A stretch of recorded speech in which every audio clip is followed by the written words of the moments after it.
is David Callner. He has a long list of impressive list of architecture assignments, software development.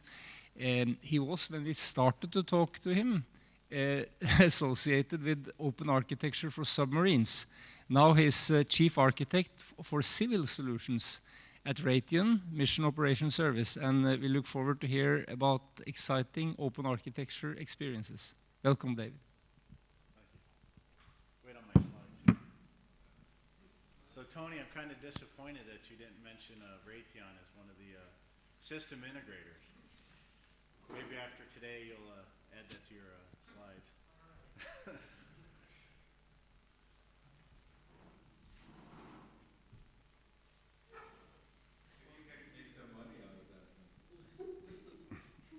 In case, hello. In case you wonder, we're still on time. We just started late. It reminds me about another saying from my first project manager at Ericsson. He said, when I was getting into system testing, he said that this project is great. It's been executing on time all the time since we started. Only this morning we started system testing, and then we're 1 year late. So that was kind of the understanding of project management at that time. Okay. You want to make a song? What's that? You want to sing a song? All right, you guys ready for a song? Not gonna happen.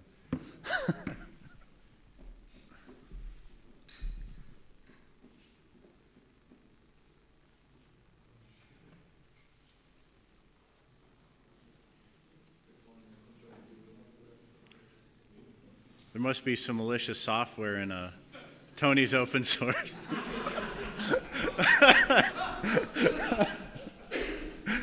Just compromise the whole system here.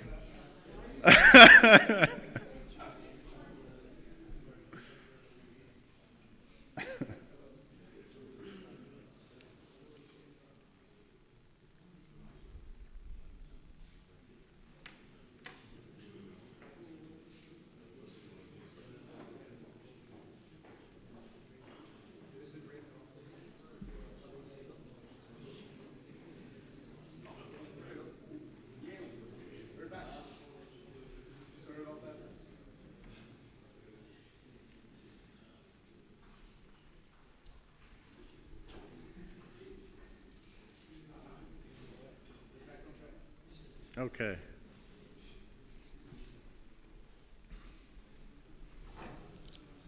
So I'm just going to cover a little bit about what Raytheon is, one of the business units that I'm in, and then extending an environmental system of systems, open architecture, and then an architecture that we actually built on open source software that we applied to two separate government programs. One is the Advanced Weather Interactive Processing System, and then the other is a prototype that we actually developed on one of the U.S. Fleets that was deployed on an IOOS mission, which would be very applicable to what you guys do. So who are we? We're a technology and innovation leader in defense. We netted about $25 billion in sales last year. We have 78,000 employees nationwide, and our headquarters is in Massachusetts. So we are led by our fearless leader, Bill Swanson, chairman, CEO, and president. A lot of you guys probably know us for our missile systems, our missiles, our integrated defense systems, our warships, and submarines. But I'm going to talk to you today about our intelligence and information systems, specifically in the environmental sector. So our leader within IIS, what's known to us as our Raytheons, Lynn Dougal is our president. We had about $2.8 billion in revenue last year and have about 9,000 employees. And our home base is in Garland, Texas. We supply systems for federal IT, homeland security, distributed common ground systems, joint polar satellite systems, and even the Global Hawk Ground Station Mission System. But today we're going to focus on the environmental programs that Raytheon works on. And so we're going to talk about our integrated open source ITAR compliant system of systems, framework, and set of core services.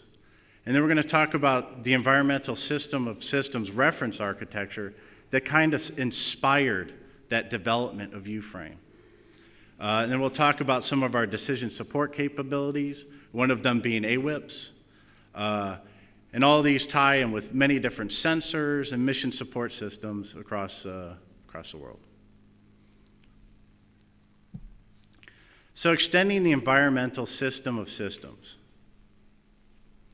So typically, when a system of systems is built, especially in the environmental section, you have sensors that are on planes, on warcraft, on arrays out in the submarines.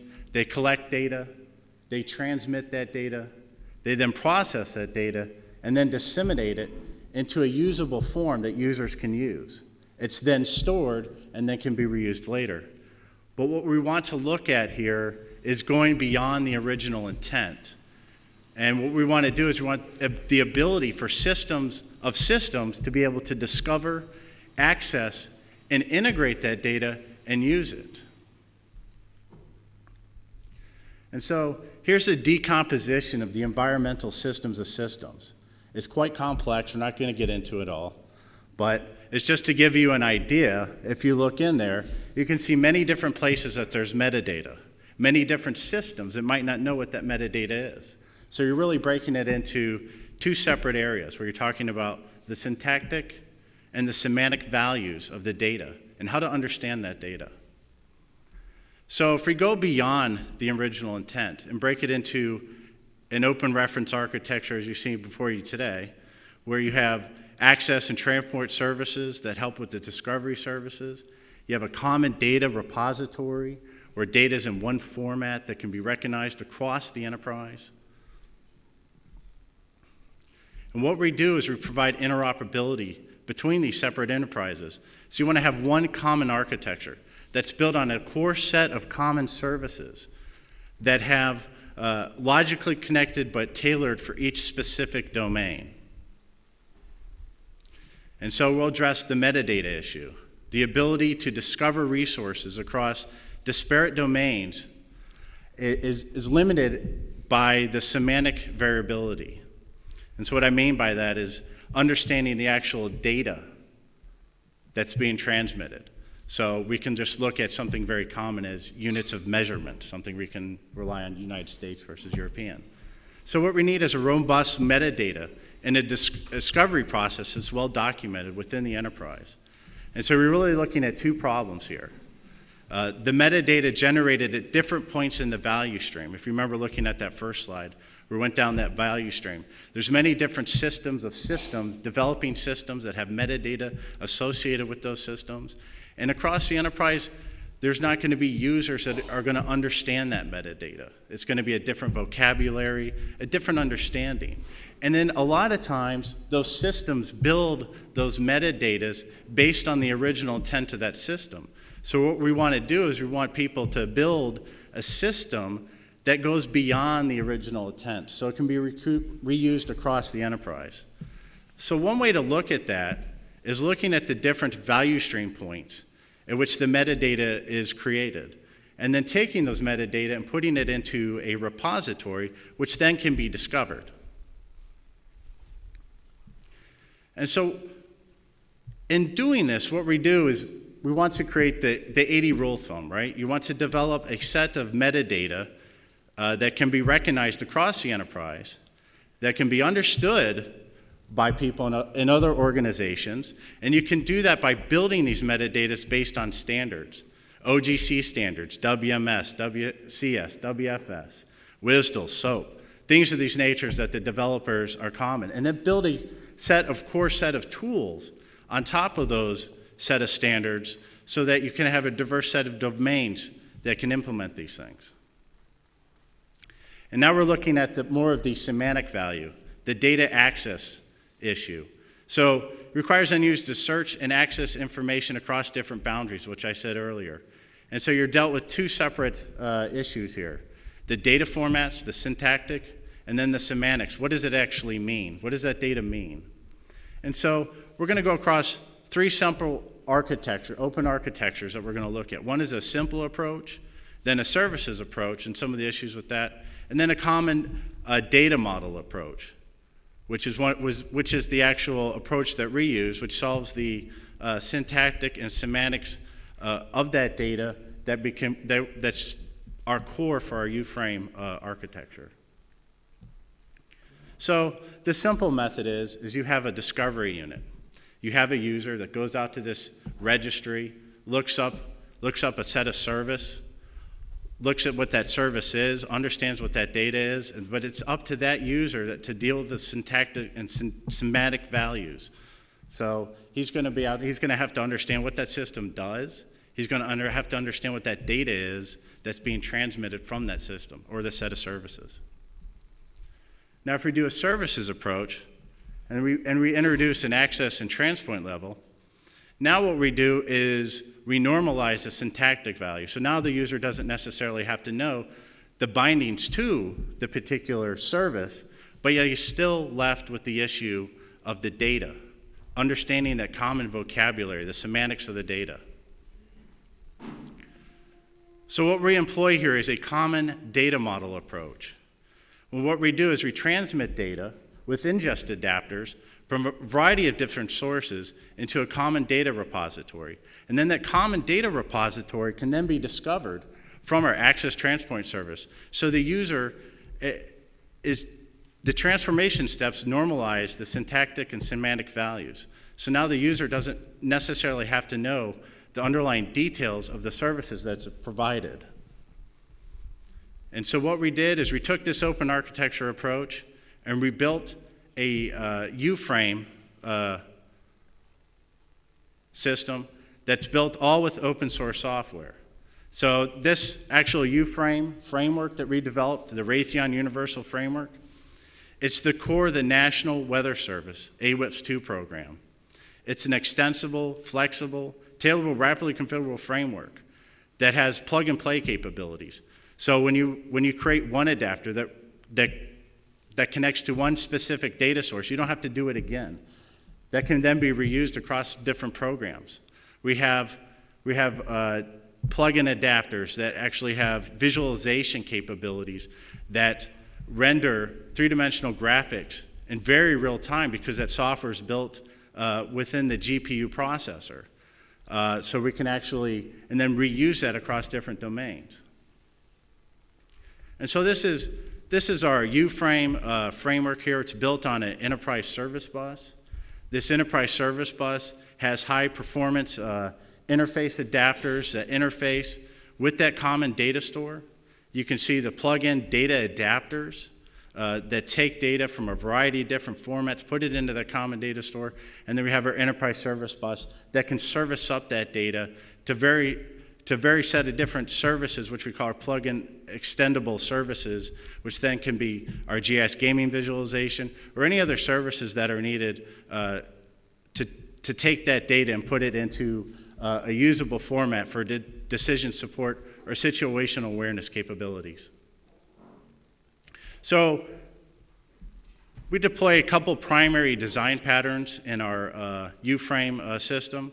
We have a data type plug-in adaptable SOA service, which this adapter is basically used to take in satellite imagery, raster data, any kind of data, put it into a large grid format, which is our common format within our U-frame system.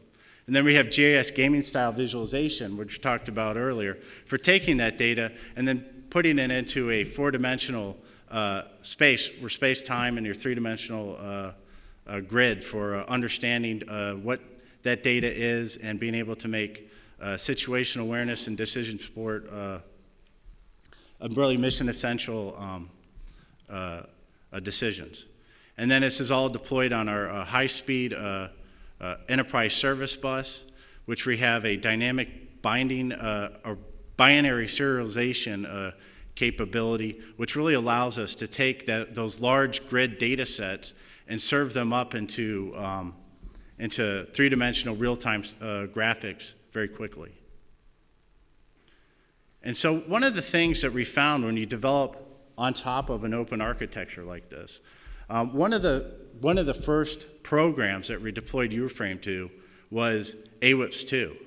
Now we developed a lot of different customized pluggable adapters for IOOS. But then we decided to deploy that same framework to the EPA. And a lot of those pluggable adapters, since they were developed with decoupled services, were able to be reused in a completely different domain. So we're looking at the entire enterprise, the environmental enterprise. Then we took it to RAMP, where we actually deployed this onto a US fleet.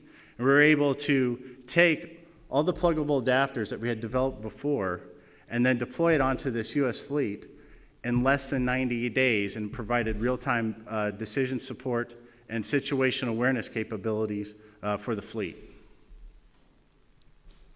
And so just a little bit about what IOOS 2 is. So it's the cornerstone for the National Weather Service modernization effort. It's a critical role for U.S. forecasters to make safeguard decisions about weather, whether it's protecting people's lives or safeguarding property. It takes in data from satellites, any of the variety of different weather data formats, and also radar data. It's deployed to over 130 different weather forecast offices and river forecast centers across the nation. And again, this architecture was built on our UFrame open architecture. It's a service-oriented architecture. It has capabilities as networks as services. We deploy loose coupling across the enterprise. And then we have our interface details with those adaptable, pluggable adapters is what we call it. And then we interface with well-known services and clients of well-known data, our common data model.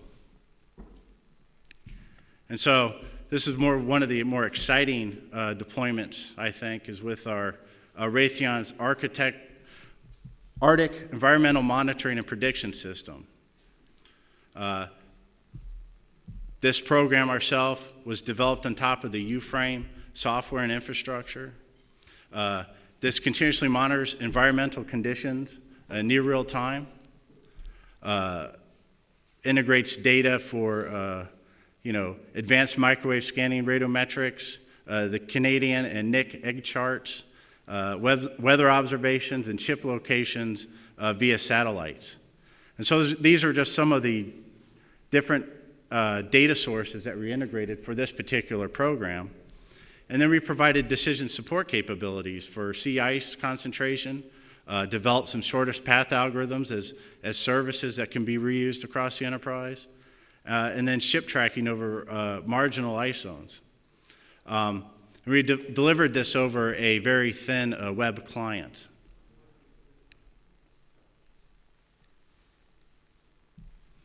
And so this is the Operation Nanook 2010 route that we deployed this on. It was a prototype that we called the Arctic on a desktop situation awareness and decision supply system that was aboard the U.S. Second Fleet's naval destroyer, the USS Porter, part of a Nanook exercise. And as you can see on there, that's a Google map with our tracked route where we left from St. John's and went out into the Arctic and came back. About 4,000 nautical miles traveled with our system. And so some of the findings that we found was with our UFrame system, we were able to listen to our end user needs. We were able to deploy just by developing a few separate data plug-in adapters. We're able to deploy this situational awareness and decision support tooling in less than 90 days. This is an application of wide range environmental needs with the Arctic situational support and decision tools, which also is brought on other programs to do things like flood, disease, and agricultural forecasting. And so we found that some of the things that you guys are doing here today in developing a in open architecture, once you guys start getting, as you say, your meta clusters providing capabilities within your architecture, you'll be able to see the reuse capabilities across the board, whether it's going across a particular set of commercial fleets or to Navy fleets. And so that's it. Thank you.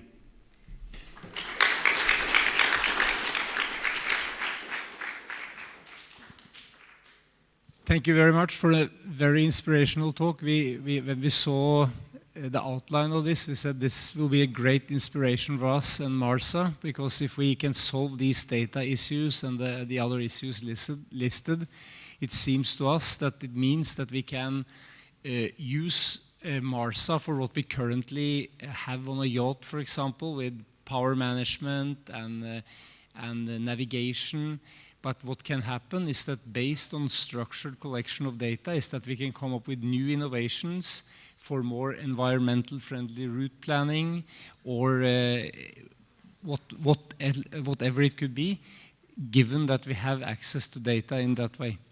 Okay, we're running late. Still, I suggest, and I can see that you deserve a break. So let's have a break.